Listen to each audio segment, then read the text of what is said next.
Hi, hello everyone. Thank you very much for joining us for this liveful, fruitful conversation with Antony J. Blinken, U.S. Secretary of State, Mr. Secretary, who is already here. Thank you, Great to be here. Anthony, Mr. Anthony. So we're going to talk about the nice topic, interesting topic, talking about rising to the pandemic challenge. So that's why we have three remarkable speakers here. Allow me to introduce myself. My name is Mochamad. Currently, I'm working as a Senior News Manager and Chief Presenter at C2Day News. I'm going to conduct this fruitful conversation with this three remarkable speakers, and allow me to introduce the first of all, of course, Antony J. Blinken, U.S. Secretary of State, or we can call you Mr. Secretary. You can call me Tony. Oh, interesting. So, because this is a very helpful topic that we are going to discuss, so allow me again to introduce you based on your IG's bio. As a husband, a dad, a very amateur guitarist, which I don't believe that. Emphasis on the very. Oh, yeah, it was on the very. And of course, the 71st U.S. Secretary of State, serving under the leadership of President Biden, who has just visited Beatle Museum in Liverpool in the UK and has been listening to some Indonesian songs. Yes. From Krisha, Really? Di Azarus, Paling Teduh, Terlalu Manis from Slang, and Working with the Best. All Very Likumahawan. Wow. Thank you for your time, Mr. Secretary. So, how do you like Jakarta and the music of Indonesia so far? Well, first of all, I'm so pleased to be back in Jakarta because I was here when I was last in government as the Deputy Secretary of State for President Obama. I was here twice. I have very strong positive memories of those visits, and this is just reinforced. It's just wonderful to be back. And yes, one of the things that that we're doing is trying to put out a playlist for the different countries that we visit to try to highlight some of the extraordinary artists that we come across. And I really invite people to listen to the playlist we put out for Indonesia, because they're just incredibly talented, wonderful musicians and creators. So thank you for mentioning that. Even though that's not our topic today, it's nice to be able to tell people about it. But I know we are here really to talk about something that's affecting everyone's life, and that is COVID-19 and some of the remarkable work that you've been doing here in Indonesia to combat it. Right, so Mr. Secretary, allow me to introduce the next two speakers. Beside me is Dr. Mesty Ariotedjo, as the co-founder of WeCare.id, co-founder of the first medical-based crowdfunding platform, WeCare.id, that is raised 40 billion rupiah, or it's around 2.8 million US dollar, for 2 million pieces of PPE for 30,000 medical providers. Amazing. And then our last but not least is Nendra Rengganis, as the CEO of Hipwee, and also the co-founder of Hipwee.com, an online media that focuses on bridging a good cause for Gen Z and millennials in Indonesia through content and communities. So, without further ado, I think we should start this delightful conversation. But allow me to once again to highlight our topic, because we're going to discuss about Indonesian young people that have shown creativity and innovation in navigating the challenges of the COVID-19 pandemic. So their ideas representing the youngs in Indonesia, the ideas, energy, and solution, and are directing communities toward an inclusive and resilient recovery. So, Mr. Secretary, related to our topic, so what do you think about the role of young people around the world in the country, and especially in Indonesia during the pandemic? Well, I think it's we have two remarkable examples here, which I want to hear more about. But I think first of all, generally speaking, even beyond COVID, the role of young people, of rising generations, is absolutely essential to dealing with virtually all of the challenges that we face and that are having a real impact on the lives of our fellow citizens, like COVID, like climate, like how we deal with new technologies that are shaping our lives. And the reason is there's a tremendous source of energy, of new ideas, of different ways of looking at problems. Some of us who are a little older, we get set in our ways, and even if we try to keep a very open mind about things, you get used to doing something or one way, looking at a problem one way. And especially rising generations have an ability to get us to try to look at problems in different ways and bring an attitude that is so important, which is that just because we did something one way for 10 years or 20 years or 30 years or 50 years doesn't mean we need to do it the same way Right. the next 10 years, 20 years, 30 years. So that's what I'm finding around the world. And I want to hear from both of you, but let me just say first, more generally as well on COVID. There's nothing in my lifetime that's had the same kind of impact in virtually every corner of the earth than COVID. The health impact, the economic impact, the mental health impact too. And it's also something that should bring all of us together, because we are all in this together. And one of the things that we've been saying, and it's almost become a cliche. People just say it, but it's fundamentally true. None of us are safe until everyone's safe. Yeah. And we have an obligation, and it's in our interest to make sure that the entire world is effectively vaccinated. And so we have a lot of work to do, because we have a goal that leaders of many countries set to vaccinate the 70% of the population, every country, every income category, every background by next fall, a year from now.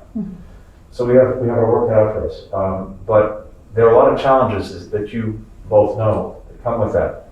Making sure that people, especially our doctors and nurses and first responders, have the equipment, including the protective equipment they need to continue to be able to deal with COVID cases. Combating so much of the misinformation and disinformation that's out there that makes it harder to deal with this. All of that's really important. Last thing I'll say, because I want to hear from you get into the conversation.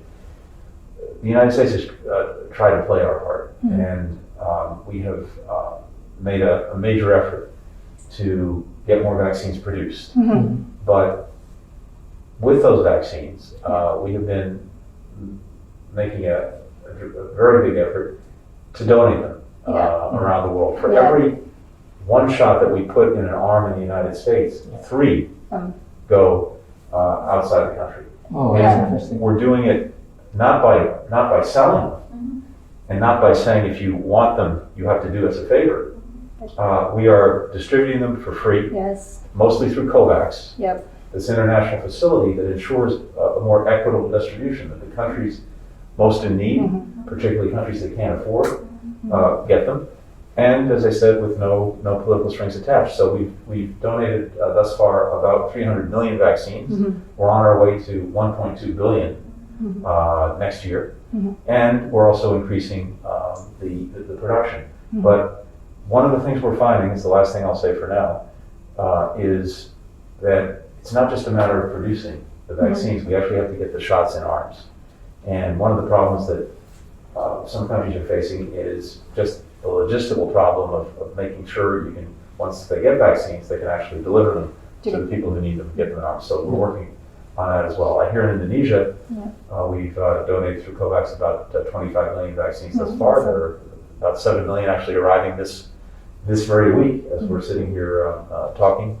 But also making sure that there are resources to do the things necessary around vaccines, like the protective equipment. So that's what we're trying to do. Last thing is that we're also thinking very hard and acting on how do we think about building back better from this? How do we strengthen the system around the world so that next time we can better prevent, predict, deal with the outbreak of a pandemic? And there's a lot of work that goes into that too.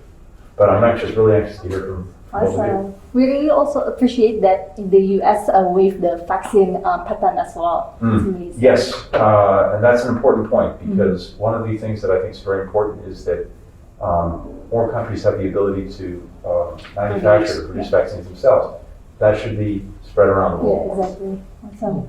Interesting, Mr. Secretary. You mentioned about the importance how we should combat the disinformation during the pandemic, the infodemic. So actually, Nendra from Hipwee are doing that. So, Mr. Secretary, maybe you can ask directly to Nendra. So I know a little bit about what you've done, but tell us exactly how you dealt with this problem and what inspired you to do it.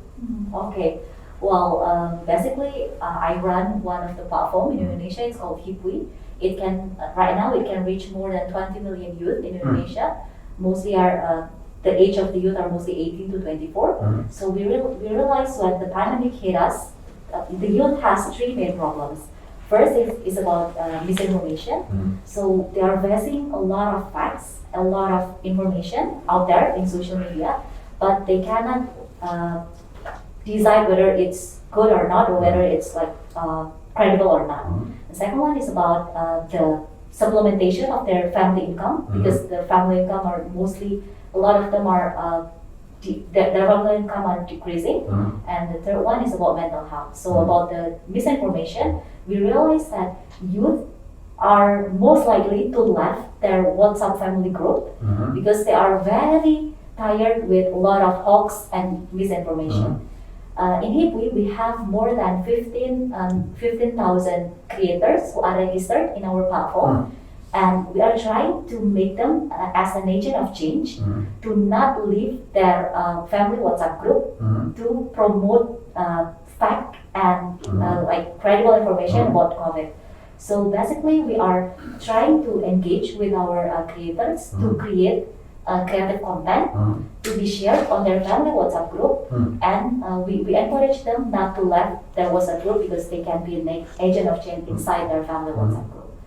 And we can reach more than 5,000 youth to join our movement. And starting from that, we are also creating a lot of activity after that. For example, we are creating one of the movement. It's called Kita Mulai Bersama, or We Can Start It Together.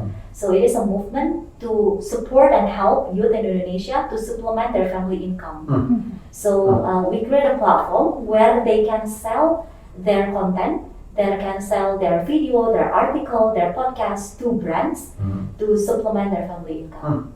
And with with the money that we get from that from the platform, we also create an online consultation platform inside Hipwi to support youth and to help them to overcome their mental health issue by creating an online consultation with a peer counselor and also psychologist. Amazing. So how did you actually get started doing this? Were you already working in social media and just applied that to this particular problem?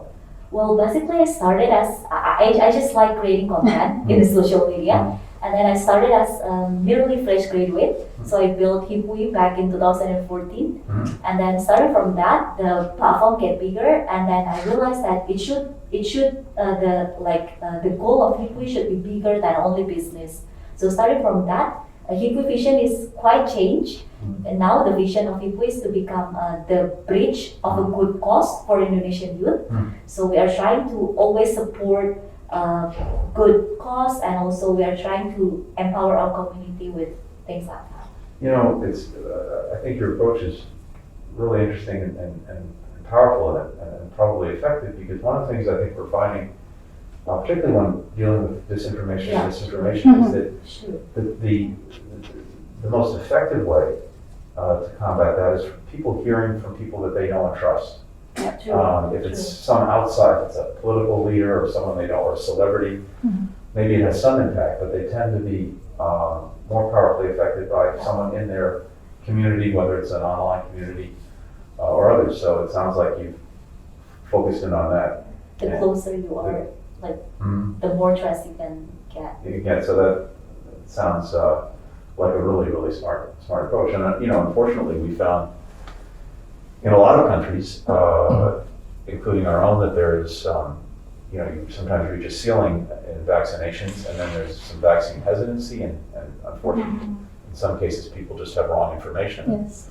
It's hopefully, helpful to make sure that at least everyone is making decisions based on facts. Yeah, true.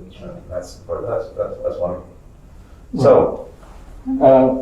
Mesty Ariotedjo is our social influencer here in Indonesia, because she's not just a pediatrician, He's medical doctor, but at the same time, she's also a fashion model, musician, and also the co-founder of WeCare.id. So maybe we next share time similar hobbies. Multitasking. Maybe you should yes, do that. she plays harp. Oh, so Yeah. that's- you should. It's too bad. Yeah. We should have some duets. So as the frontliner, maybe you want to discuss something about as a young generation here, but also the leader as the frontliner. Maybe you want to know more. Yeah, I wanted to know more about what you've been doing to deal with COVID, because it sounds like you've raised a remarkable amount of resources to try to help people get the protective equipment they need and other things. How did that happen? Well, yeah, I think I just try to do what I can do because during the pandemic I was pregnant, 8 months pregnant. So I usually a pediatrician in the National Hospital, Ciptomangunkusumo, so they sent me home and I cannot work at the hospital, and I felt very guilty, like. What can I do for others, for my peers? So actually, I've been working as medical doctors for 10 years, and I work in a rural area. So there are so many inequity that I've seen in the peripheral area, facilities, and so when I work there are so many patients that needs to be treated, but they cannot get it, so they die. So it really disturbed me. I think like what I can do to help them. It's not useful that I know the knowledge, but I cannot do anything. Yeah. So based on the Charity Aid Foundation, Indonesia is the most generous country in the world. So and then I built a crowdfunding for patients in all areas in Indonesia to make sure that they can get the adequate treatment for their diseases.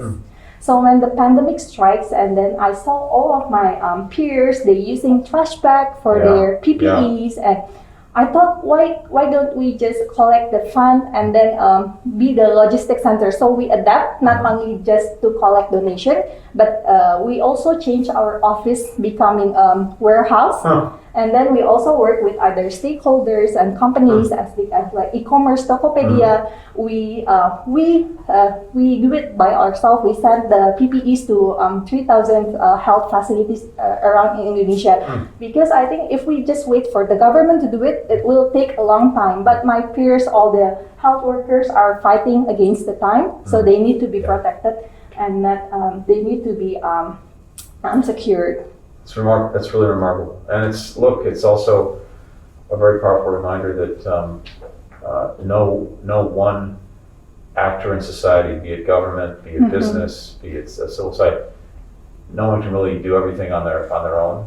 Yes. It's amazing that you jumped in and brought that expertise and determination to the problem, and. One of the questions I think is thinking about, I'm knocking on wood, after we get past COVID-19, how do we make sure that next time, because chances are there will be another pandemic at some point, that we're in a better position to deal with it from the start. Yes. And I don't know if either of you have learned things through your experience that suggest things that we might do or think of now to make sure that we're, as we would say, building back better for the future. That's one question I have or thought I have. And then I guess the other is more broadly, what have you learned from this experience? And is it going to change how you're thinking about the future, what you're doing, and there you go. going forward? Of course, like when the pandemic hits, like we really understand that this will change a lot in our life.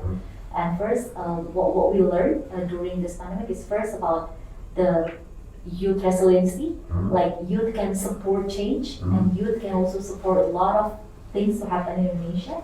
And second of all is also about how the pandemic really we really need to increase our digital literacy after this pandemic, because it is very important to make, especially youth in Indonesia, like making a better choice about digital literacy to like decide whether the information is fact-based or not, and whether the information is very well to be shared or not.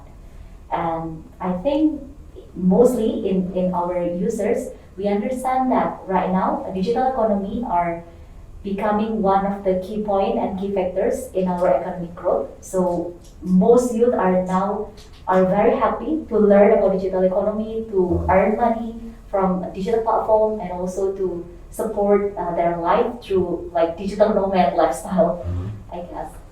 Mesty? Yeah, I think it's very important for us to be, of course, adaptive and transformative, like looking at it. Sometimes we just cannot predict what will happen. But I think for Indonesia, it's very important for us to improve our human capital because from my experience as pediatrician, one of two children in Indonesia, they lose their potential growth. So as Nendra mentioned before, that the misinformation, I mean, like Indonesian parents need to nurture their children becoming more healthy, happy, and curious. So if we have the better generation, we can, I think Indonesia will become better. So that's why I also, other than WeCare, I create parenting platform called Tentang Anak, about children, because 80% of the brain, the development happen in our first 2 years of life. So what happened in us right now is really connected with what happened in us when we were early childhood. So I think it's very important right now to Indonesia also to prevent the stunting. Well, while in your country it's not a problem anymore. So yeah, I think that's some of what we can improve.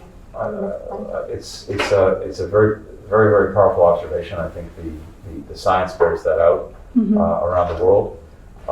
One of the things that we've been looking at doing in the United States is how we can support universal preschool, and even then it's late because that's usually from more or less 3 years old on. And to your point, it's 0 to 3 when 80 to 90% of the brain develops.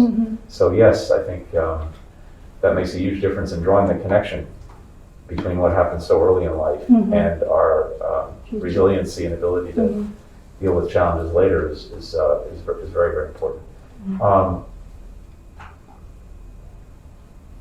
As you've been working from these different perspectives, are most of the people you're working with also of your generation? And how has that been? Is there with your platform, do you have a community of people who are working on that with you? Yes, we do. And that makes hopefully a lot of energy and ideas come from just that group of people, that network of people working together. Yeah. We actually have like 15,000 community members who are registered in our platform, and this pandemic really make a big change in our platform because we realized that we can collaborate through online platform. Before we need to meet like in person, but right now the hybrid lifestyle and we do not need to commute anymore to work together and to support each other. So that's the brightest, quotable, the brightest point of the pandemic that we. Do you think that way of working together is going to continue after the pandemic? I think yes. Youth will have the flexibility to choose whether to work online or offline, and starting from now, I think the hybrid event will become very common in Indonesia. Yeah, I think community plays a big role in Indonesia because I think Indonesia people like to socialize, and then they also like to share information. They like to hear information not from the doctors but from their peers, from their friends. So it is very important to educate the communities, and we already have communities of parents, and they also have like that too. And we want to make sure that the information in social media is well and scientifically backed.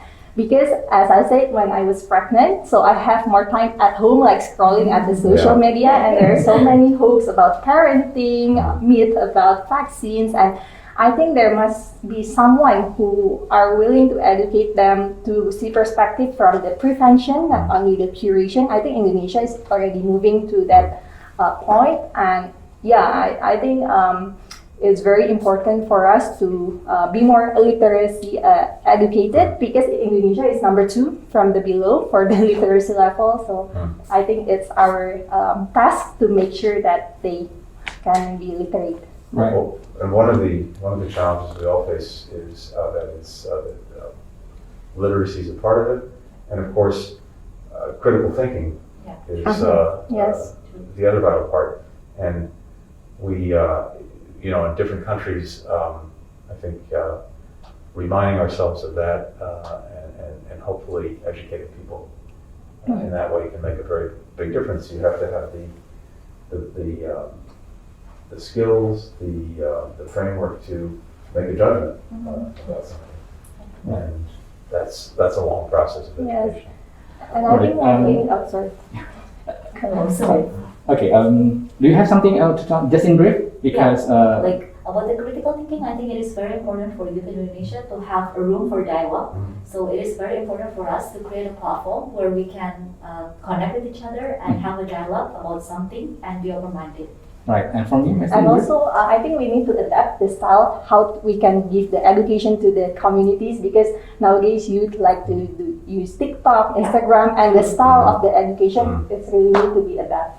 Right. So, Mr. Secretary, to conclude our discussion, so how will U.S. support the next generation and of leaders in Indonesia and across the Indo-Pacific as we work together to combat the pandemic and build back better, stronger, as you say? Well, look, one of the things that I believe in strongly and that I'm proudest of are some of the exchange programs that we've stood up over the years, including one of the most successful, which is WeCare.id. And now the network is enormous with alumni and others coming together and staying together even after their experience in the United States with the United States is complete. And what I've seen from these programs that are focused on rising generations, on young people, is 2 things. One is it creates often lasting connections with the United States, and that's good for us. We make friends around the world and lasting friendships. Yeah.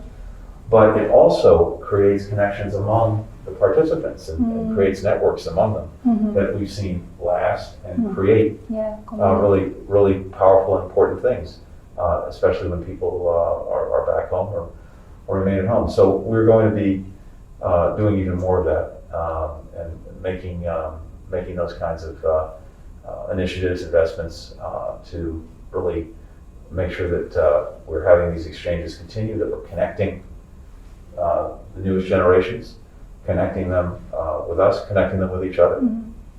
Right. So Tony, Nendra, and Mesty, thank you very much for your insightful and fruitful conversation related to our topic, Rising to the Pandemic Challenge. So thank you very much for your time. Thank you, Mr. Secretary. Thank you. Wonderful to be with you. Thank you. So that's it for now. Thank you very much. Bye.